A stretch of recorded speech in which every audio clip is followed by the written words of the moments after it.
The whole world is governed by laws, the universe, in fact. Laws. We call it the law of electricity. We call it the law of gravity. There's mathematical laws, there's physical laws, speed and velocity laws, agricultural laws. There's all kinds of laws. Now that we find ourselves on the spinning planet, you just have to learn what I call the setup. Learn the setup. Life's setup. Now, we didn't set it up, but we're here, so you got to learn it. And we should learn the setup for two basic reasons. Number one, to keep from getting hurt. It's one of the major reasons for learning, so you won't get hurt. See, economically, socially, personally, you can get hurt just not knowing. Ignorance is not bliss. Ignorance is poverty. Ignorance is tragedy. You got to know, or you're going to get hurt. It's good to know not to walk out the 10-story window. That's excellent information. Now, what if a guy didn't know and he walks out? Now he's dead at the bottom. Somebody says, well, the poor guy didn't know. You got to know, or you're going to get hurt. Okay. Now, here's a parenthesis. You don't have to like the setup. I don't ask you to like how it is. That's not what's important. But it is important to learn how it is. Okay? So you don't have to like it, but you should learn it. That's what I tell the kids, right? Make sure you get the information. What you think about it, that's up to you. What you're going to do with it, that'll soon be up to you. But make sure you get it. See, there's nothing worse than being stupid. Nothing. I mean, being broke is bad. But being stupid is awful. And what's really bad is being broke and stupid, right? That's about the end of the world. I mean, there isn't anything much worse than that. Unless you're sick. Sick, broken, stupid. I mean, that is it, right? There's nowhere else to go. So make sure you get the information. It's key. You don't have to like it, but learn it. If this big monstrous thing lifts up in the sky, hangs there for a little while, cuts loose, comes crashing down, boom, shakes the ground for 5 miles.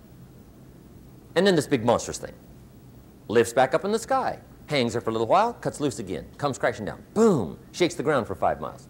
It just keeps doing it, this big monstrous thing, lifting up and then crashing down, boom. Now, you might come along one day and say, that's got to be a stupid arrangement. Which is okay. You're entitled to your opinion. But the first thing you should learn to do is get out from under it, right? That's number one.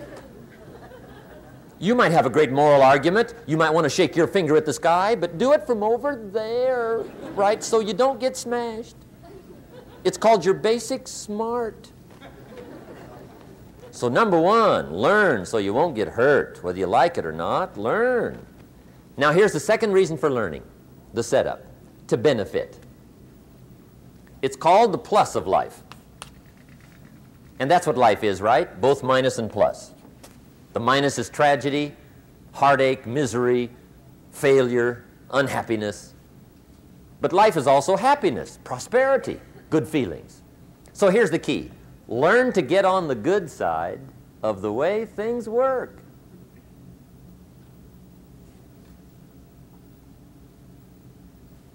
Now, here's two of the basic laws, and we'll take our break. Shof taught me these. They come from the Bible. Now, again, I'm an amateur, okay? When it comes to the Bible, I'm not a pro. So you'll sort of have to take my way of putting it. But here they are. The first one is the law of use. The law of use.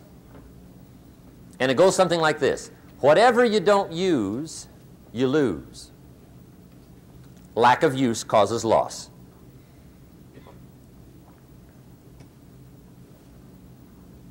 On this planet, maybe not the next one, but on this one, if you tie your arm to your body, leave it there long enough, you'll never use it again. It's over for the arm. Now, it may not be over, but it's over for the arm. The only way to keep the use of this arm is what? Keep using it. If you quit, you lose automatically. They don't bring it up for a vote. You lose automatically when you quit. Now, the same thing that goes for your arm goes for your brain, mentality. The same thing goes for all the human virtues. Ambition, unused, declines. Strong feelings, unused, diminish. It doesn't grow, it diminishes. Faith, unused, decreases. It's a law. Vitality, unused, diminishes. Energy, unused, decreases. The guy says, well, I'm going to save up my energy. You can't do that. That's like trying to save today, put it on the end of the year. See, you can't do that. They'll come take you away. If you don't use today, what? It's lost. The guy says, well, I'll work twice as hard tomorrow to make up for it. See, that's foolish. You could have done that anyway. Today, unused is lost. A talent unused is lost. An ability unused is lost. So here's one of the key expressions of the evening. Take a new inventory of yourself. Starting tomorrow, new project. Take a new inventory.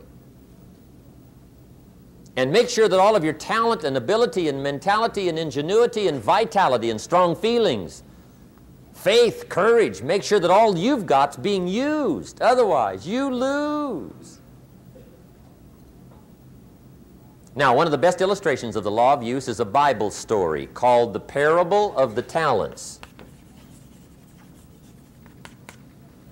The talent story.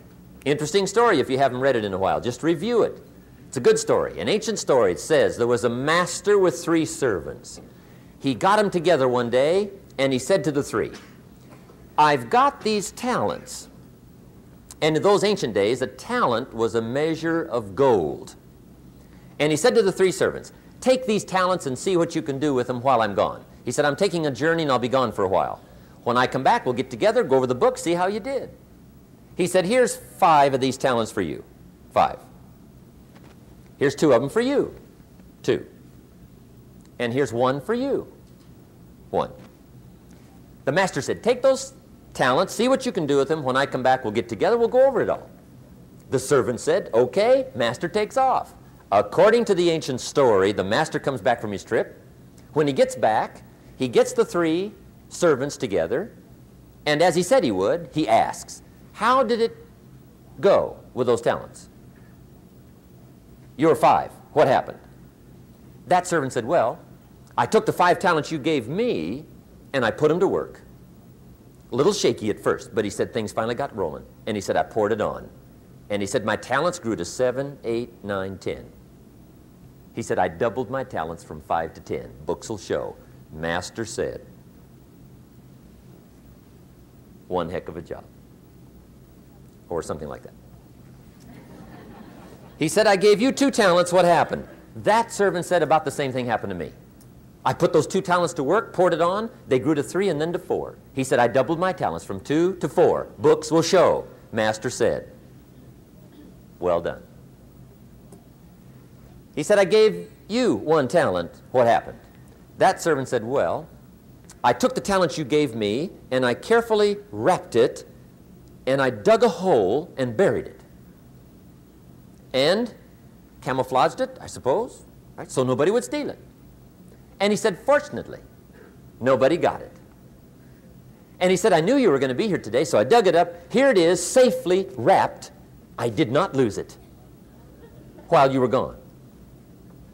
According to the ancient story, the master said, take that talent away from him and give it to the man that's got 10. Now you might say, well, I don't like that arrangement. The poor guy's only got 1 talent. He's already got 10. It ought to be more even. Remember, I didn't ask you to like it. But this one I would ask you to learn, because it simply means whatever you do not employ, you forfeit. It's a law. So learn well the law of use. Now here's the second one, and we're going to take our break. Second law. from the Bible.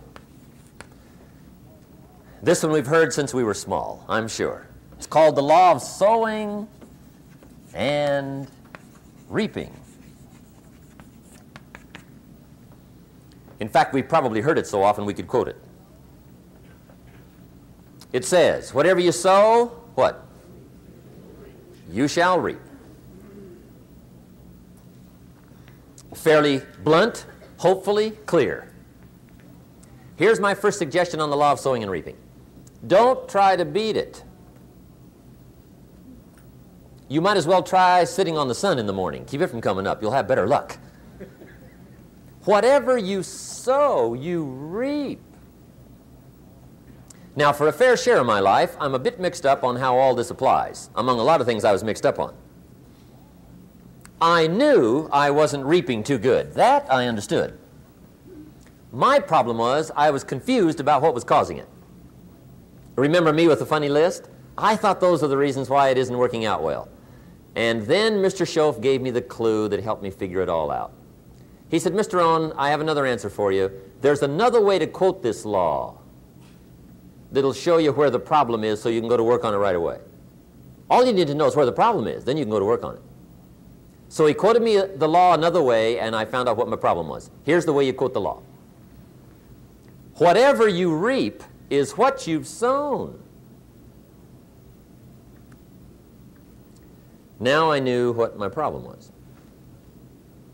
Whatever you reap is what you've sown. If you don't like the crop, who do you look up? Answer, whoever planted it. And where do you find who planted your crop? Answer, in the mirror. What I finally learned to do come fall was to go to the mirror. That's where you go. And if necessary, you say, a few skinny carrots? I got to be unimpressed. Where were you last spring? Asleep? Didn't you read the books? Did you break your hoe?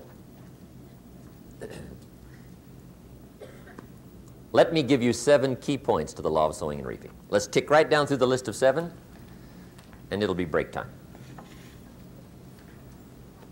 7 points to sowing and reaping. Here's part of the philosophy that really helped me to make some changes in life direction. Number 1, the law of sowing and reaping is negative. That's number 1, which simply means if you sow bad, you reap bad. Now, this is kind of 3rd grade, but it doesn't hurt to go over the basics. If you plant thistle seeds, you don't get pumpkins. Honest, no use looking for pumpkins. John says, how come no pumpkins? Come on, John. The law's negative. That's how come. Now, here's number 2. The law's positive, which simply means if you sow good, you reap good. If you plant pumpkin seeds, you don't get thistles. Not from pumpkin seeds.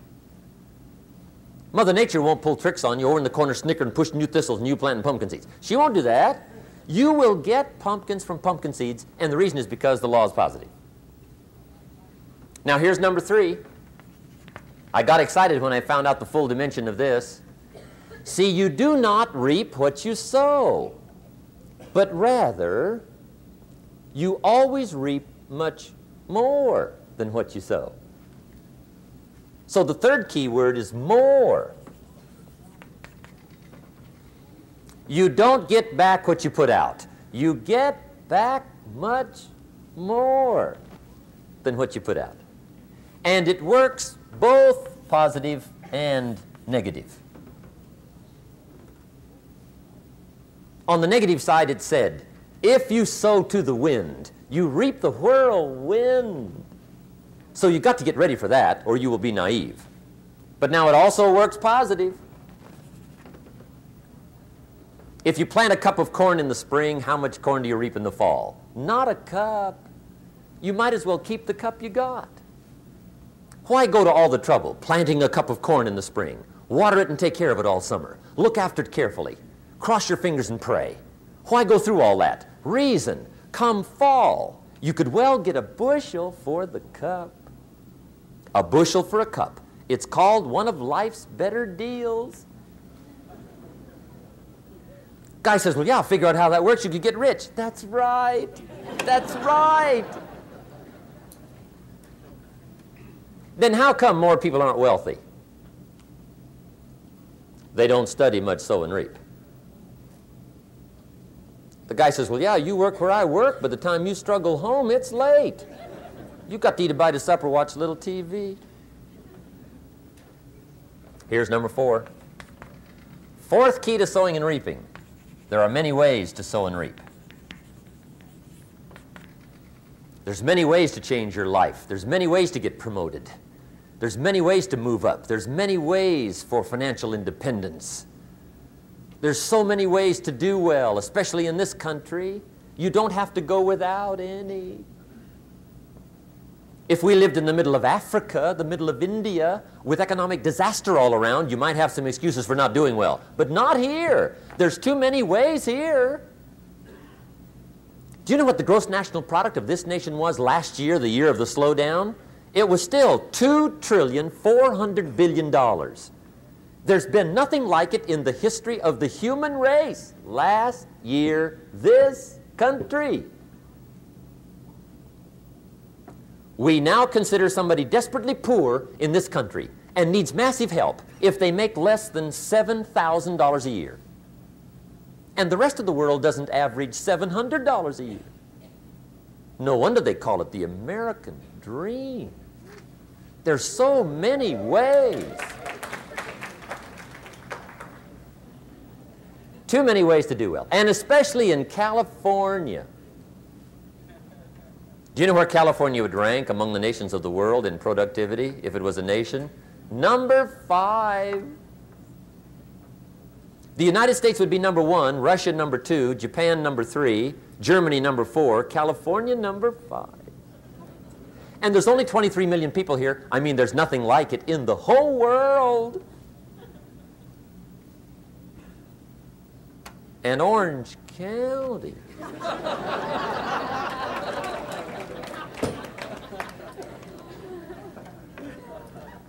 This is it. There's 4.5 billion people in the world, and they all wish they lived in Orange County. Hey, if you can't make it here, forget it. It's over. Take your chances on the next planet. You've blown this one. There's too many libraries. There's too many classes. There's too many seminars. There's too much information. There's too many books. There's too much capital. There's too much help. There's too much training here not to do well. There's too many ways. So find you some ways. There's plenty. Here's the 4th key to sowing and reaping, or 5. And that key word is anyone. Anyone can sow and reap. That's what's exciting. Anyone can. Now the question is whether or not you will. But can is not the question. Will is the question. Anyone can. Mr. Keogh says, try my plan. I put it together. The Keogh plan. Put aside $145 a month for the next 30 years. It's $1 million with the tax advantages. $1 million, 30 years, Keogh plan, $145 a month. Not a bad plan. Become a millionaire. Now, anybody can. The question is, who will? That's the question. Son asks his father, when his father's 50, we're rich, right? The Keogh thing? His father said, no, we're not rich. His son says, well, the Keogh thing, the $145 a month Keogh thing. He says, yeah, I know the Keogh thing, but I didn't go for that. Son says, you didn't? Says, no. I picked another plan for the $145. So what'd you do with the $145? Said, well, I bought beer and cigarettes.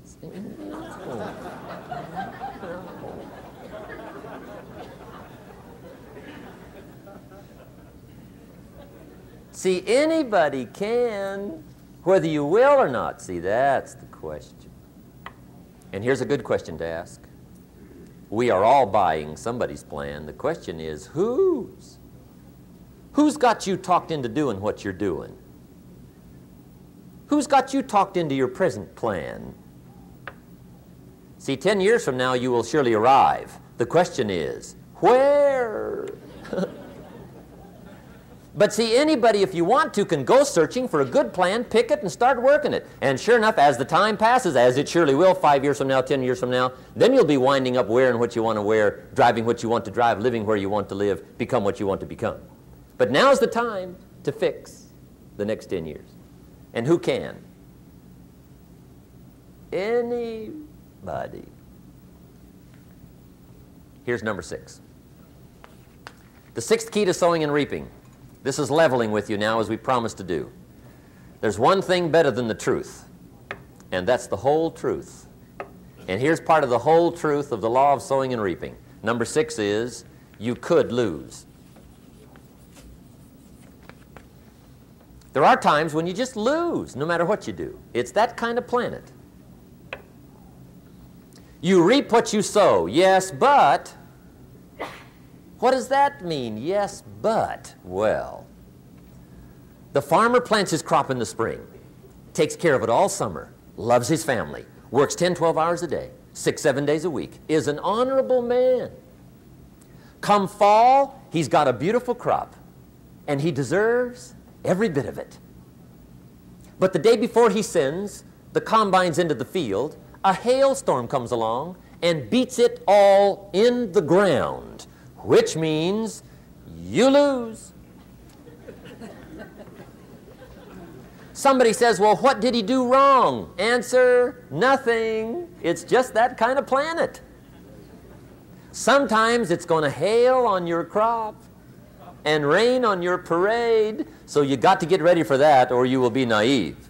That's just part of the life arrangement. And don't press me why.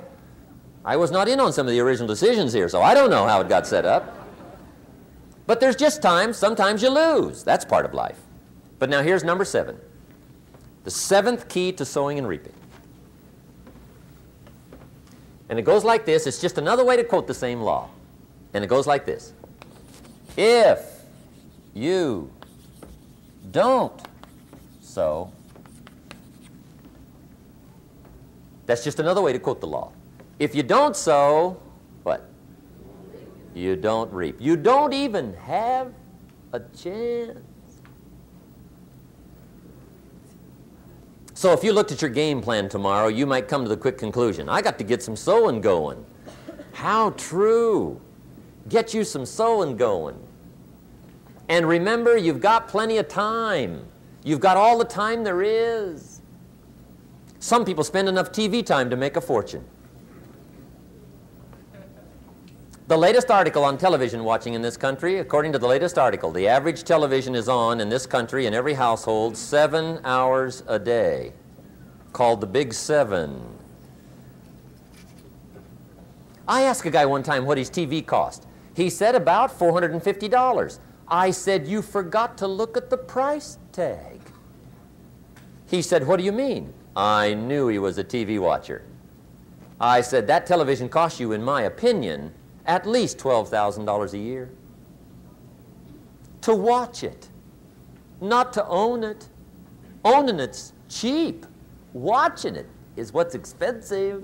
And I said, hey, $12,000 a year is too much to pay to watch TV. That's too much. Pay a little, but not $12,000. And he's the guy that said, I hope pay TV never comes.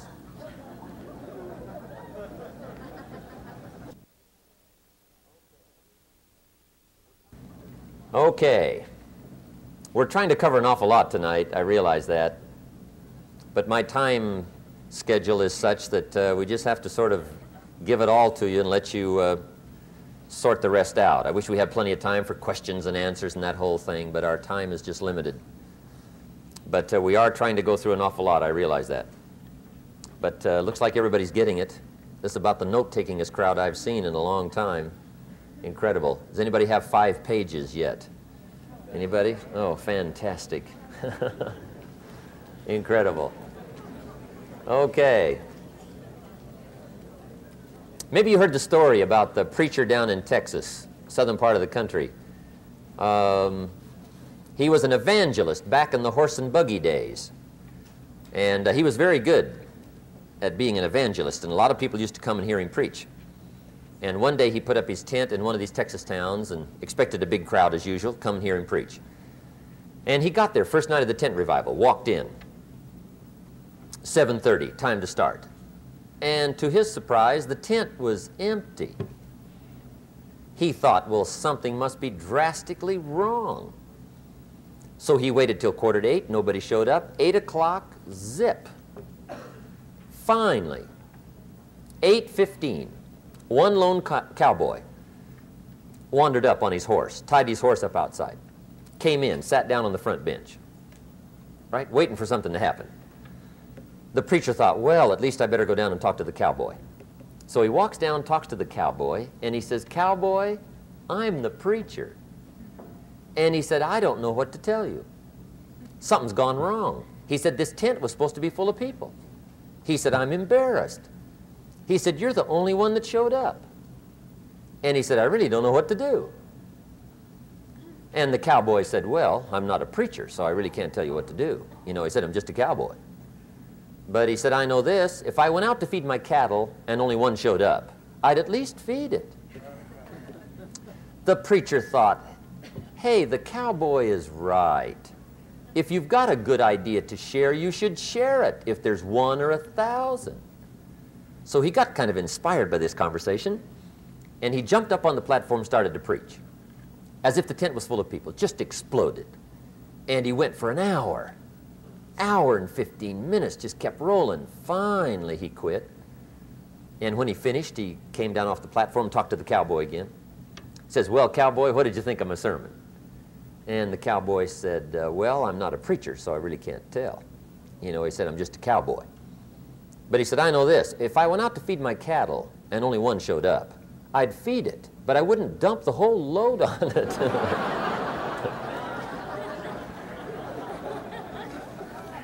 So anyway, if it seems like we're dumping the whole load tonight, I guess we are, but gosh, everybody's doing well. I'm having a good time. I appreciate the response here tonight. Okay, the next subject is setting goals. Let me show you what turned my life every way but loose. Mr. Schoaf dropped this idea on me, changed me completely. Setting goals. Here's what can easily happen if you don't set goals. It's easy to let life deteriorate into making a living instead of designing a life. And we all have a choice: make a living or design a life. It's easy to get trapped by economic necessity and settle for existence rather than substance. That's easy. But the best advice I can give you on how to break out of that trap is to learn how to set goals. Mr. Schoaf put it to me this way. He said, "Jim, if you had enough reasons, you could do the most incredible things." I never forgot how he put that. If you have enough reasons. See, reasons will change your whole life. Mr. Schoaf said to me, he said, "Mr. Rohn, I think you've got plenty of intelligence, you've got plenty of talent, you've got plenty of ability. Probably what you lack is plenty of reasons." He said, "I don't think your current bank balance is a true indication of your level of intelligence." I was happy to hear that. He said, "I think you're much smarter than your present bank balance indicates." And that turned out to be true. I was much smarter. But of course my first question was, well then why isn't it bigger? And he said, "You don't have enough reasons. You've got enough intelligence, but not enough reasons." So see, reasons can change your life. Here's what else I found out. Reasons come first, answers come second. You don't get the answers to do well till you get the reasons. Life has a mysterious way of hanging on to all the answers and only gives them up to the people that are inspired by reasons. So reasons make the difference in how your life works out. Now, what are some of the reasons for doing well? Let's go through a quick list called Reasons for Doing Well. First is personal reasons. Some people do well for recognition. Some people do well for respect. Some people do well for the way it makes them feel. They love the feeling of being a winner. Those are good reasons. I have some millionaire friends that keep working 10, 12 hours a day, making more millions. And it's not because they need the money. It's because they need the joy and the satisfaction and the pleasure that comes from being a constant winner. And see, it's not just the money anyway. It's the journey, not the money. Once in a while somebody says to me, boy, if I had $1 million, I'd never work another day in my life. That's probably why the good Lord sees to it they don't get their million, right? They'd quit. They'd quit. Okay. Next is family reasons. Some people do extremely well for other people, and that's powerful. Human beings can greatly affect each other. Sometimes we will do things for somebody else we will not do for ourselves. We're made that way. I met a man one time who said, Mr. Rohn, to do all the things I want to do with my family around the world, he said, I got to have at least $250,000 a year. I thought, incredible. Could a guy's family affect him that much?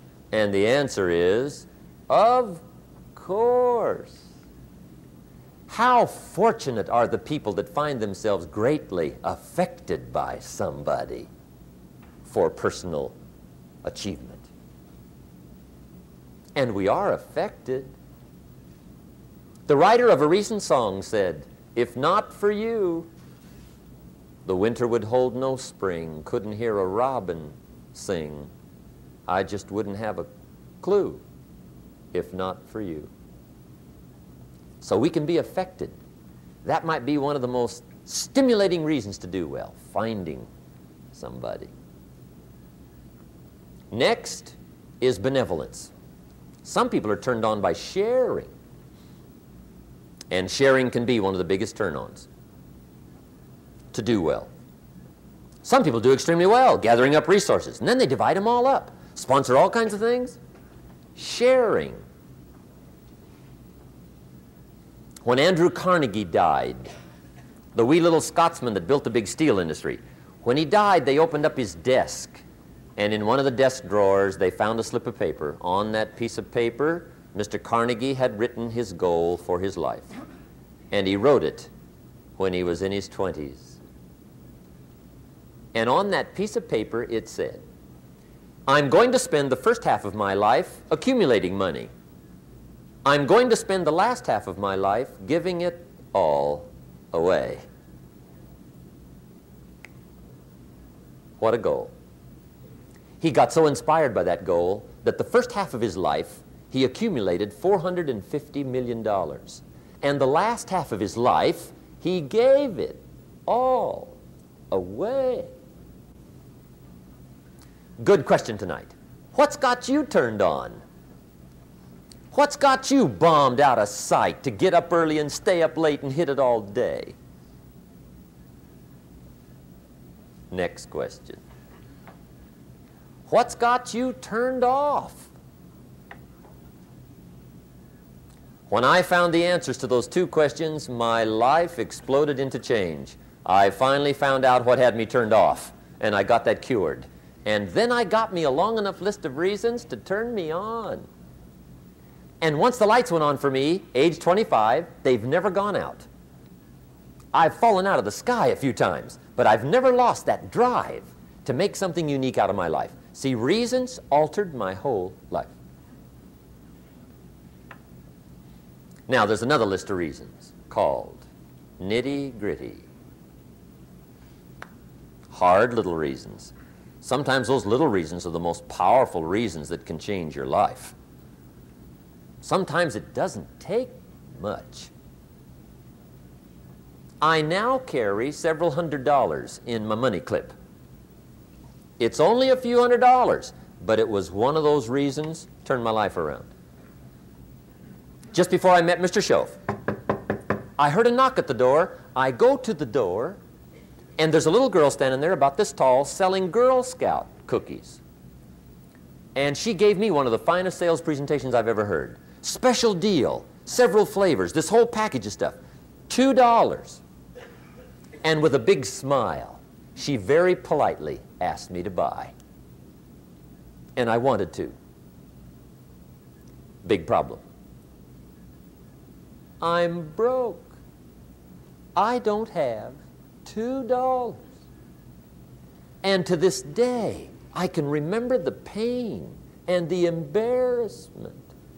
I'm a father, I'm a husband, I've been to college, I'm working, I'm 25, I don't have $2.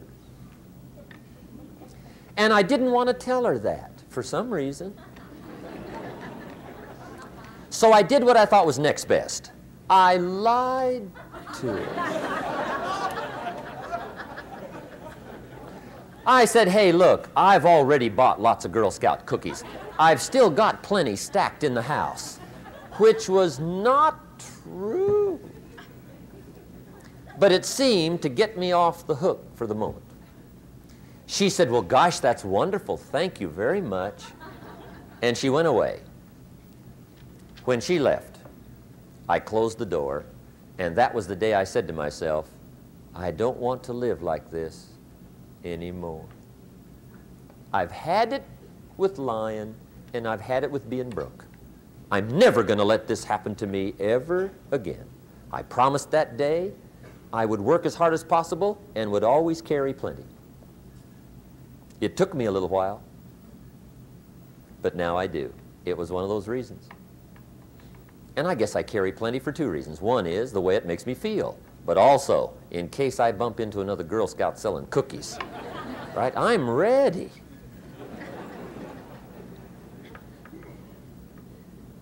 I walked out of the Bank of America one time up in Saratoga, California, where I used to live. Two little girls selling candy right outside the bank. Good place. Some girls' organization they're working for, right? I come walking out of the bank.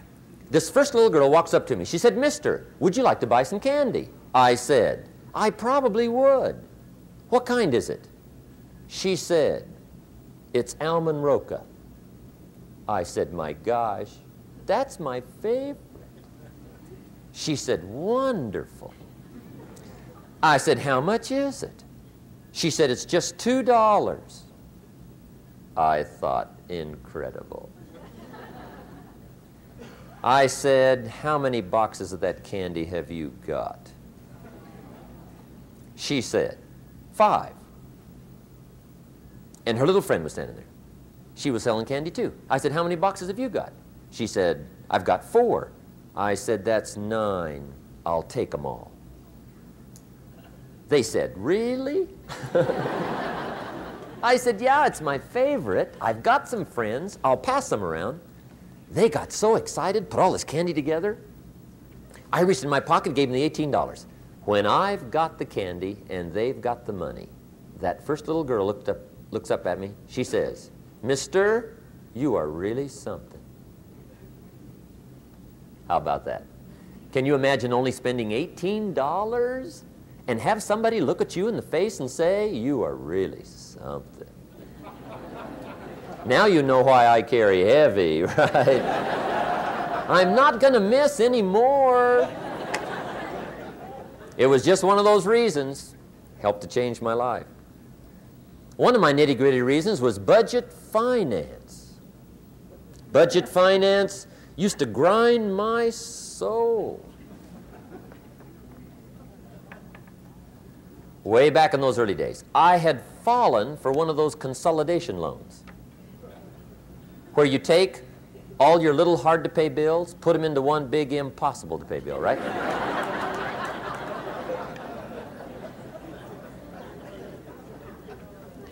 I would get 4 or 5 payments behind. This one guy used to call me day and night.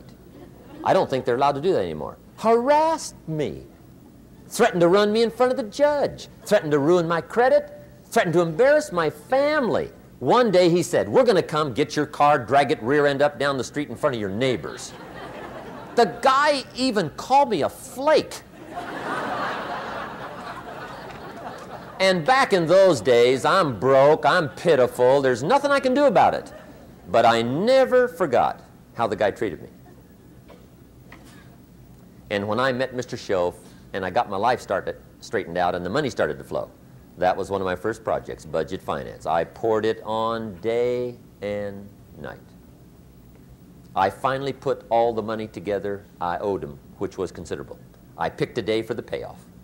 And when the payoff day came, I put the money in small bills in a big briefcase.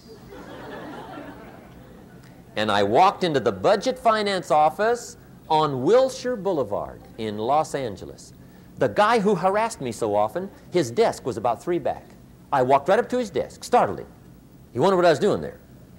It was the first time I'd been there since I'd borrowed the money, right? Without saying a word, I opened up this briefcase, dumped this pile of money all over his desk. I said, "Count it. It's all there. I will never be back." And I turned around and stormed out. Now, that might not be noble, but if you haven't tried it, you've got to one time.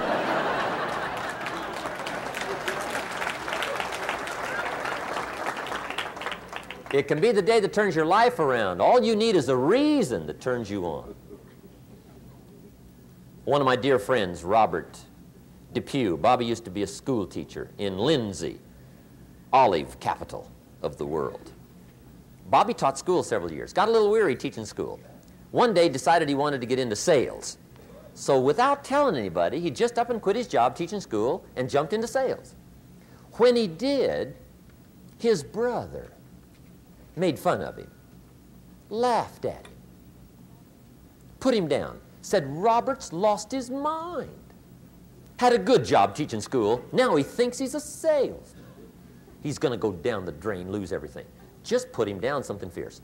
Bobby said, "The way my brother acted when I got into sales," he said, "that made me so mad, I decided to get rich." And my question for you tonight is it possible to get that mad? Of course. Wealth is not a matter of intelligence. It's a matter of inspiration. Today, Robert happens to be one of my millionaire friends. Bobby's rich.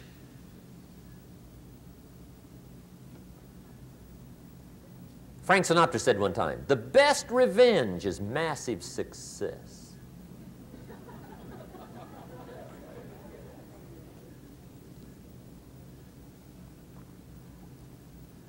Hey, get you a long enough list of reasons so that after tonight you never lack for inspiration. You might not have all the answers right away, but you can get the answers if you can get the reasons. Now let me give you a little simple formula for goal setting.